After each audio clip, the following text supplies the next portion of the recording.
When I became the chairman of the Historic Preservation Advisory Board, I looked at previous programs that had been suggested, and the one that I jumped on was the community quilt. A quilt had been hanging in our township building for many years and was recently taken down, and it was suggested that a new quilt be placed in that position. So I decided that would be a project for me. I named the project "The Thread That Ties the Community Together," and later I added "And Other Tangled Tales" for our program. So what I did was I approached different people in the town and I asked them if they would do a square with me. I had the superintendent of the schools in town come to my home, spend an afternoon with me, have a little treat, and prepare one of the squares. I had the fire chief, I had the mayor at the time. I've had all different people come, and each person worked on a quilt square. Some of them took some serious twisting of their arms. The brownies were challenging, and it took a lot longer than I anticipated, but I finally completed the squares.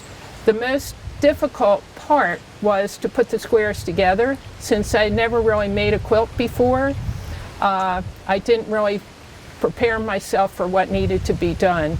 But finally I was able to get the squares together with a gun put to my head to finish the project. After it was done, I thought it's kind of a shame for the people in the community not to know exactly the background of the quilt. So we decided to have a program, and we wanted the quilt to come to life.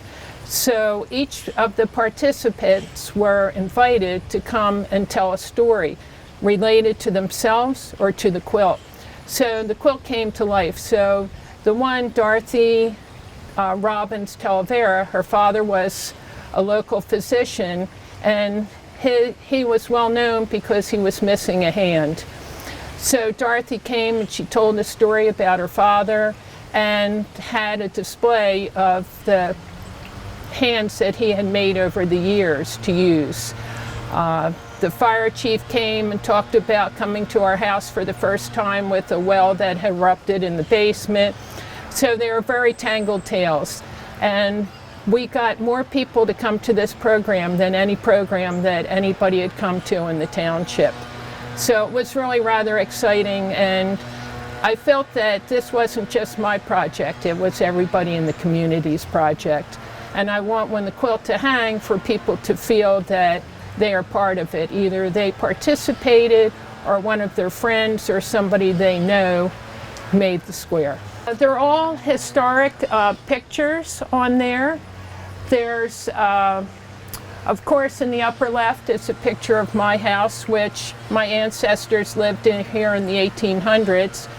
But Major Perkins built this house in 1789 when he came back from the Revolutionary War. So that's in the upper left. One of the churches is in the middle, and an old fire truck is on the right-hand side.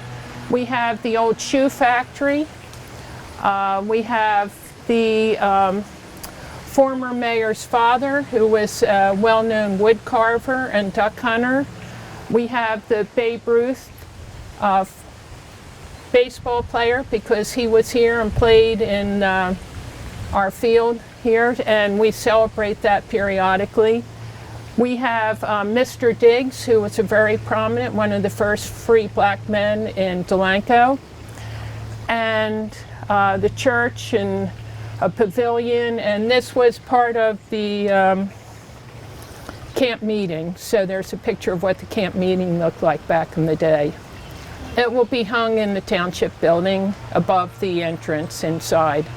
We have a couple other projects that I have on the back burner. I'm ready to jump in again with both feet and a blindfold. It was far more successful and far bigger than I anticipated. And it was a very selfish reason when I started out, because I was new to the community and it gave me an opportunity to meet a lot of people and spend some hours with them. So each person, I got to have a drink of some sort, non-alcoholic of course, and a baked good that I had prepared, and each person got a personal tour of something that I thought was of interest in the house or in the yard. And each person volunteered to do a different amount. So some people actually ran my sewing machine, they used the rotary cutter, and I think people felt comfortable and they were glad they had the opportunity. I thought I brought education to the community by passing on the tangled tales. The thrust of my participating in the Historic Preservation Advisory Board is to pass the baton on to future generations. In the old days, people would sit around a fire at night and grandparents would pass on stories about their childhood. With the fast pace of society today, the children don't have the opportunity sometimes to hear those stories. So by them participating, coming out to the program, they heard many stories that will stick in their mind because they were such tangled tales.